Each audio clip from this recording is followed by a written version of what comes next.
It begins with a noise. Not shouting, not panic, rhythm. Metal turning against resistance somewhere. Somewhere beyond the corridor wall. Slow at first, then faster, then uneven. A man pauses outside a narrow doorway, listening. The sound continues. Turn, release, turn again.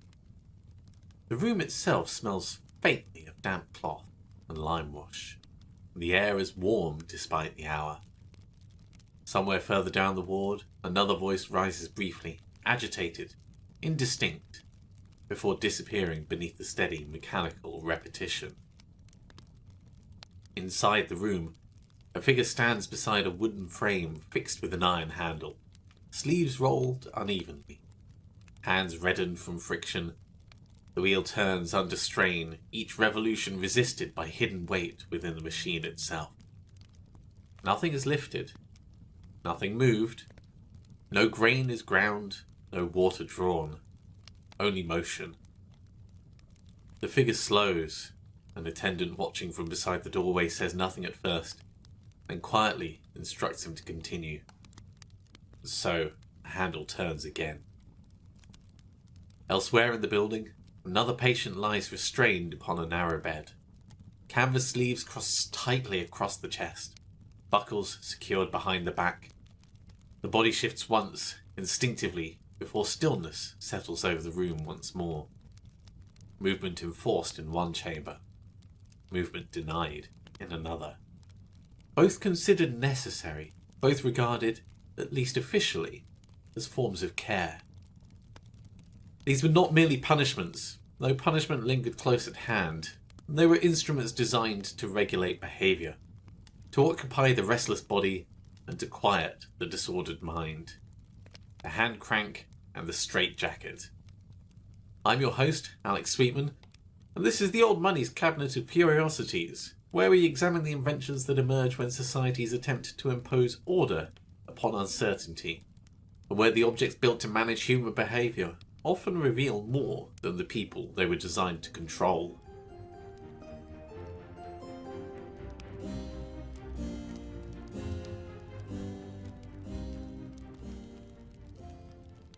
At first glance, the hand crank and the straitjacket appear to belong to entirely different categories of invention. One is mechanical, the other medical. One demands repetitive effort, and the other restricts movement altogether. Yet both are remarkably simple in construction, and both were designed less to cure than to regulate. The hand crank, commonly installed in 19th century workhouses and prisons, consisted of a rotating iron handle connected to an internal resistance mechanism concealed within a wooden or cast iron casing. The operator stood before the machine and turned the handle continuously, often for hours at a time. Resistance could be adjusted by attendants depending on the desired level of exertion. Some models would count the revolutions mechanically, others required direct supervision, but most produced nothing at all. The energy expended vanished into the device itself. Straitjacket, or straight waistcoat as it was frequently termed, was constructed from heavy canvas, sailcloth, or linen, reinforced with straps and buckles. Sleeves extended beyond the hands, allowing the arms to be crossed tightly against the torso and secured behind the back. Some versions incorporated additional restraints around the legs or attachment points for beds and chairs. Its stated purpose was protection.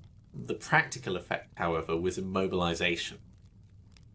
Neither device required constant force once applied, and that was partly the point. They transformed supervision into procedure, converting human difficulty into manageable routine.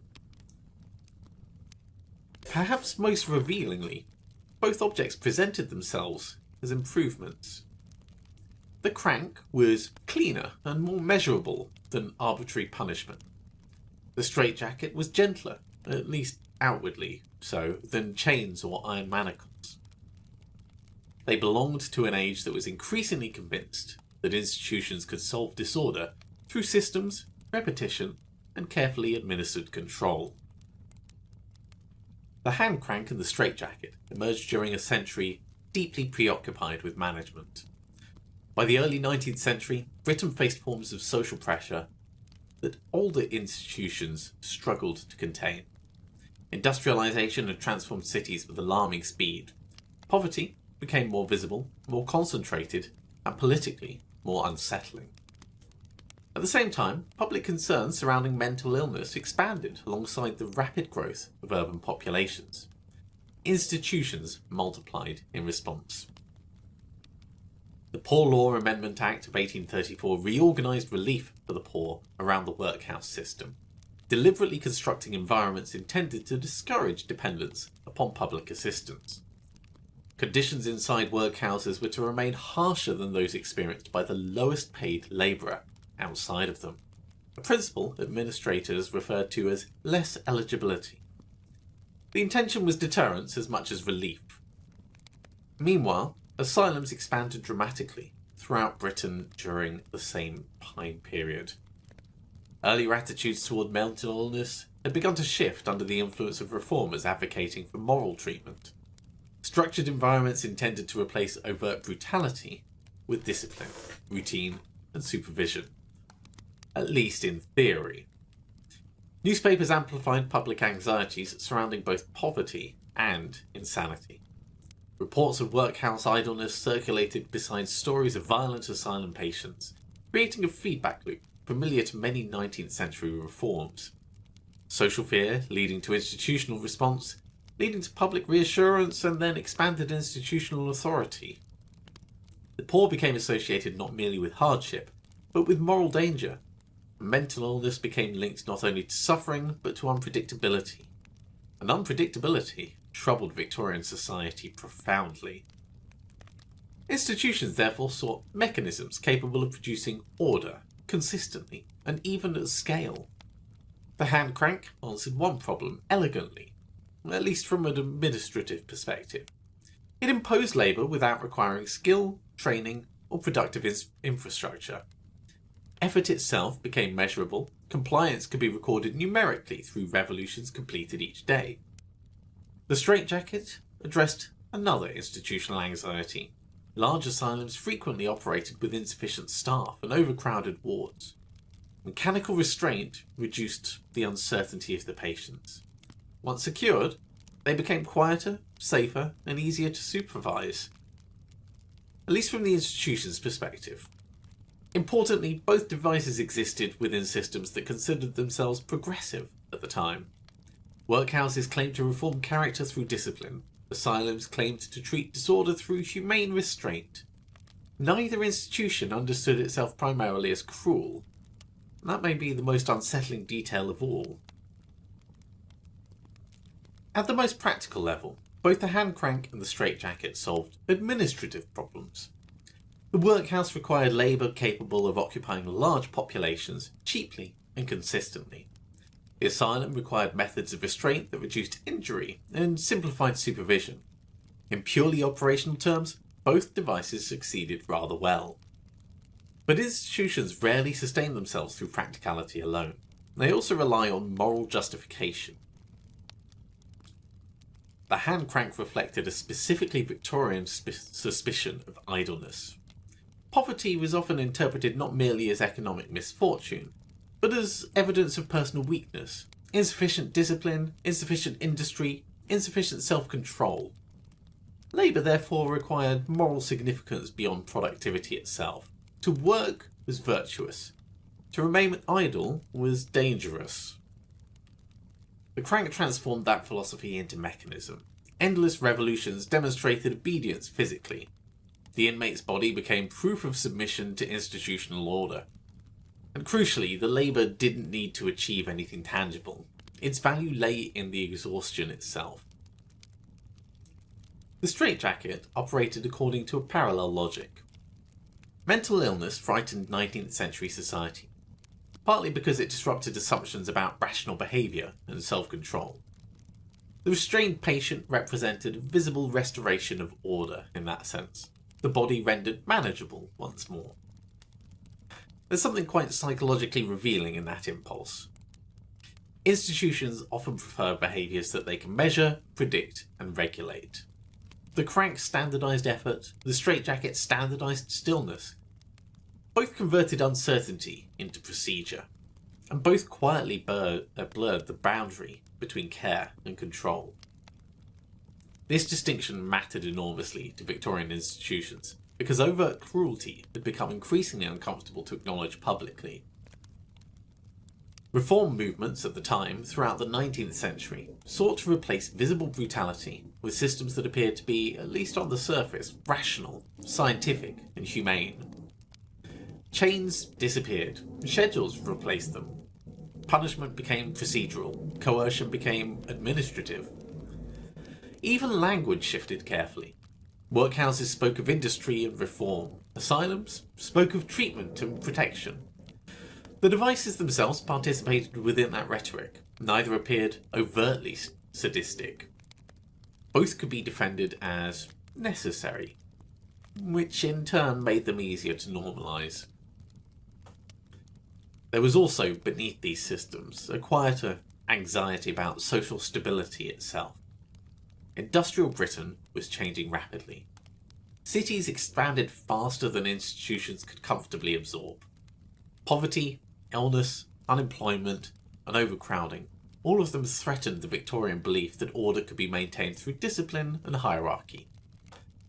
The crank and the straitjacket therefore offered reassurance, not because they solved any of the underlying problems, but because they demonstrated visible control over bodies that the institutions feared might otherwise become unmanageable. That's why the objects remain unsettling long after their practical use declined. They reveal how easily societies confuse regulation with resolution. Neither the hand crank nor the straitjacket emerged from a single dramatic act of invention. Both evolved gradually through institutional adoption, modification, and bureaucratic usefulness. The hand crank drew upon existing mechanical principles, already familiar within mills and industrial machinery. Its adaptation for workhouse labour required little technical sophistication. What mattered wasn't innovation, but sustainability. The device consumed effort efficiently, while producing measurable compliance. That made it attractive to administrators shaped by utilitarian thinking. Among the most influential figures behind this broader institutional philosophy was Edwin Chadwick, a principal architect of the Poor Law reforms following 1834. Influenced heavily by the ideas of Jeremy Bentham, Chadwick approached poverty as something to be managed systematically, through deterrence, discipline, and administrative efficiency. The workhouse became a machine for regulating behaviour, and the crank fitted neatly inside it. Manufacturers supplied such devices to workhouses, prisons, and similar institutions throughout Britain. Surviving records suggest modest variation in design, but little variation in purpose. Resistance mechanisms within could be altered, counters could record revolutions, and some machines incorporated punitive targets requiring thousands of turns daily. The technology itself remained uncomplicated. Its significance lay in the institutional demand. The straitjacket followed a somewhat different path. Earlier centuries had relied upon chains, iron cuffs, and confinement furniture. By the late 18th and 19th centuries, reformers such as Philip Final in France and William Tuke in England advocated for more humane treatment for asylum patients. Mechanical restraint didn't disappear, but it did change form. Canvas replaced iron. Restraint became softer in appearance. The straitjacket emerged partly from this reformist impulse. Compared with chains, it reduced visible injury, and it allowed patients to remain somewhat mobile under supervision. Institutions could therefore present restraint as therapeutic rather than punitive. The distinction proved certainly administratively useful. Asylums expanded rapidly during the Victorian period, housing hundreds or even thousands of patients under very difficult conditions. Staffing rarely kept pace with these numbers. Under such circumstances, devices capable of imposing order, they acquired enormous appeal. Manufacturers responded accordingly. Medical suppliers produced restraint garments in varying forms, advertising durability, safety, and humane application. Some designs promised greater comfort, others would emphasise security, and competition emerged not around whether a restraint should exist, but how efficiently it should be implemented. That pattern in itself tells us something important. Fear doesn't merely produce institutions, it produces markets alongside them. The crank generated demand for labour devices. The asylum generated demand for restraint technologies. And behind both stood networks of administrators, reformers, suppliers, and manufacturers, each participating in systems that transformed social anxiety into material solutions. Not always maliciously, often sincerely, which is precisely why such systems become difficult to question once they've been established. When we think about their decline, we have to see that the hand crank and the straitjacket didn't just vanish suddenly. They receded gradually, as the assumptions that supported them began to weaken. By the late 19th and early 20th centuries, attitudes towards poverty and mental illness had started to shift unevenly. Criticism of the workhouse system intensified as investigators documented harsh conditions and ineffective policy. The value of labour increasingly came to be judged by productivity rather than mere punishment, and effort without purpose was harder to defend publicly. The crank, once presented as discipline, began to resemble futility instead. The straitjacket underwent a similar transformation. Non-restraint movements gained influence within psychiatric care, particularly in Britain. This is where reformers were arguing that mechanical restraint damaged both the patient and the institutions, morally. Alternative methods of supervision emerged, though these often relied on increased surveillance and sedation rather than true freedom. Control just changed form, once again. But the symbolism of the straitjacket had already shifted decisively. What once appeared humane besides chains became increasingly instead to signal institutional excess. Both objects acquired uncomfortable afterlife. The crank became associated with pointless bureaucracy and punitive labour. The straitjacket became shorthand for coercion disguised as treatment. And so they disappeared not because control ceased to matter, but because the society became increasingly uneasy about seeing its own mechanisms too clearly. The hand crank and the straitjacket are revealing precisely because they are so ordinary. Neither required extraordinary cruelty, neither depended upon dramatic violence. They functioned through repetition, procedure, and institutional routine. History often encourages us to imagine coercion as something loud and unmistakable. Chains, punishments, declarations, but many of the systems of control operate far more quietly than that. They present themselves as reasonable, necessary, humane even. The crank occupied unwanted bodies through meaningless effort. The straitjacket transformed distress into manageable stillness. Both reduced uncertainty, and institutions value few things more highly than predictability. What these objects ultimately reveal is not simply Victorian harshness, though, but a recurring human temptation. The belief that difficult social problems can be solved primarily through regulation of behaviour. If poverty appears disorderly, impose discipline. If distress appears dangerous, impose restraint. The mechanism changes, the instinct remains familiar and even present today. And yet neither device truly resolved the conditions that produced the anxieties surrounding them. The crank didn't actually eliminate poverty. The straitjacket didn't cure mental illness. They managed the symptoms institutionally while deeper causes remained stubbornly intact. That's often the quiet limitation of mechanical solutions to human problems. They can enforce compliance remarkably well, but the understanding, that's more difficult, which makes these objects rather fitting residents for the cabinet. Here, we're less interested in spectacular inventions, rather than the quiet devices that societies build to reassure themselves that disorder can be contained. At least, if only the mechanism's sufficiently efficient. With that, we close the Cabinet of Curiosities until next time. Thank you as ever for joining me in this gallery of invention and unease. If you found something of interest in tonight's exhibit, do consider subscribing, or perhaps passing the programme along to another traveller of history's darker institutional corridors. The objects that we've examined tonight were designed to impose order, but The anxieties that produce them rarely remain confined to the past. As always, I remain your faithful guide. Farewell.